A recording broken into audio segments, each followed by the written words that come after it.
So hello investors, welcome to Thinkpiece. आज की इस वीडियो में हम डिस्कस करने वाले हैं ओनली एक कंपनी के बारे में। इलेक्शन के बाद ये शेयर काफी अच्छा परफॉर्म कर सकता है। हम जो भी बात करेंगे वो share market and business prospective से करेंगे। इसमें मेरा कोई भी पॉलिटिकल व्यू नहीं होगा। बाकी आप कमेंट में बीजेपी कांग्रेस कुछ भी लिखते रहें।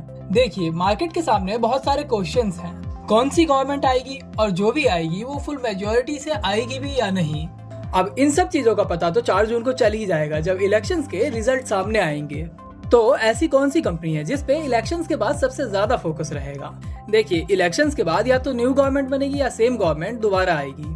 क्योंकि बात यहाँ पर गवर्नमेंट की हो रही है तो सबसे ज्यादा जिन पर इम्पैक्ट देखने को मिलेगा वो भी गवर्नमेंट कंपनीज रहेंगी। ऐसी बहुत सारी कंपनीज देखने को मिल जाएंगी जिनमें इलेक्शंस के बाद काफी ज्यादा हलचल रहेगा। लेकिन एक कंपनी जो इलेक्शंस के बाद काफी अच्छा कर सकती है, फिर चाहे गवर्नमेंट कोई भी बने। इसके पीछे रीजन है, कंपनी अपने फील्ड में मोनोपोली रखती है और साथ ही कंपनी में काफी ग्रोथ अपॉर्चुनिटीज भी हैं और इसके फ्यूचर आउटलुक भी बहुत अच्छे हैं। गवर्नमेंट इस सेक्टर में भर भर के पैसा डाल रही है और लगातार इसका बजट इंक्रीज हुआ है और बजट जितना बढ़ता रहेगा इस कंपनी को उतना ही ज्यादा फायदा होगा। कंपनी इस सेक्टर की बहुत बड़ी बेनिफिशियरी है।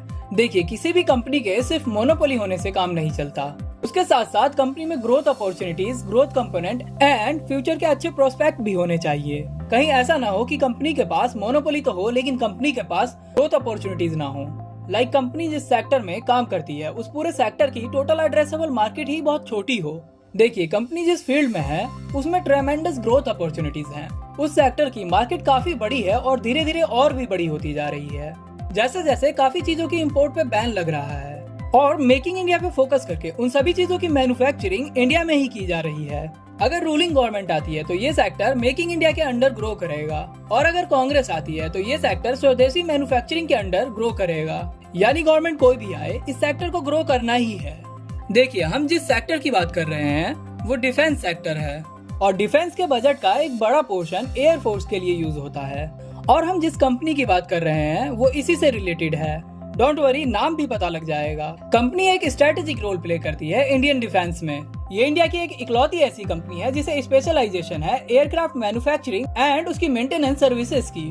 कंपनी अपने रेवेन्यू का 6 से 7% रिसर्च एंड डेवलपमेंट पे स्पेंड करती है और अब R&D का रिजर्व 10 to 15% हो गया है। कंपनी के पास 45,000 करोड़ के ऑर्डर एडवांस स्टेज में हैं और कंपनी का कहना है कि ये इस फाइनेंशियल ईयर में मटेरियलाइज्ड हो जाएगा। जिस कंपनी की हम बात कर रहे हैं वो है HAL, Hindustan aeronautics limited. Company की सेल्स पिछले 3 इयर्स में 28% CAGR से बढ़ी है और पिछले 5 इयर्स में 24% CAGR से बढ़ी है।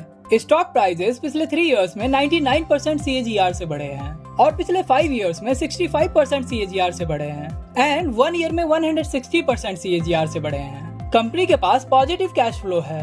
कंपनी का डेटा डेज 227 से घटकर 64 का हो गया है। देखिए, डेटा डेज का मतलब होता है जो भी आप सेल्स करते हैं, सेल्स करने के बाद जो भी आपके कस्टमर्स या क्लाइंट है उनसे पैसा आने में कितना टाइम लगता है।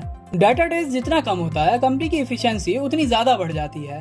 देखिए, अगर आप टोटल 100 रुपीज की सेल कर रहे हैं और उसे आने में 365 डेज का टाइम लग जाता है तो आपके वो 100 रुपीज 1 साल तक फंसे रहेंगे, जिसका यूज करके आप और रॉ मटेरियल ला के और मैन्युफैक्चरिंग कर सकते थे। अब और मैन्युफैक्चरिंग करने के लिए आपको पैसा उधार लेना होगा और जिसपे इंटरेस्ट भी पे करना होगा। वहीं अगर आप 100 रुपीज की सेल्स कर रहे हैं और वो 100 रुपीज 1 वीक में आ जाता है तो आप उन 100 रुपीज का यूज करके फिर से मैन्युफैक्चरिंग कर पाएंगे और फिर से मार्केट में सेल्स कर पाएंगे और ये वीकली प्रोसेस साल भर ऐसे ही चलता रहेगा और आप जितनी ज्यादा बार सेल्स करेंगे उतना ही ज्यादा प्रॉफिट भी बढ़ता रहेगा। तो अगली बार किसी भी कंपनी में इन्वेस्ट करने से पहले उसकी डेटा डेज जरूर देखें। अगर कंपनी की शेयर होल्डिंग की बात करें, प्रमोटर के पास 71.64% है जो गवर्नमेंट के पास है और प्रेसिडेंट ऑफ इंडिया इसे ऑन करते हैं और 12.42% FIIs के पास है एंड 10% DIIs ऑन करते हैं और ओनली 6% पब्लिक के पास है। देखिए, क्योंकि जो अच्छी कंपनीज होती हैं उसमें पूरी तरह से कोशिश किया जाता है कि रिटेल इन्वेस्टर्स इस कंपनी में ना घुसें। देखिए, हम इस वीडियो में कोई भी बाय और सेलिंग की रिकमेंडेशन नहीं दे रहे हैं। कुछ भी बाय या सेल करने से पहले अपनी रिसर्च जरूर करें और अपने फाइनेंशियल एडवाइजर से कंसल्ट जरूर करें।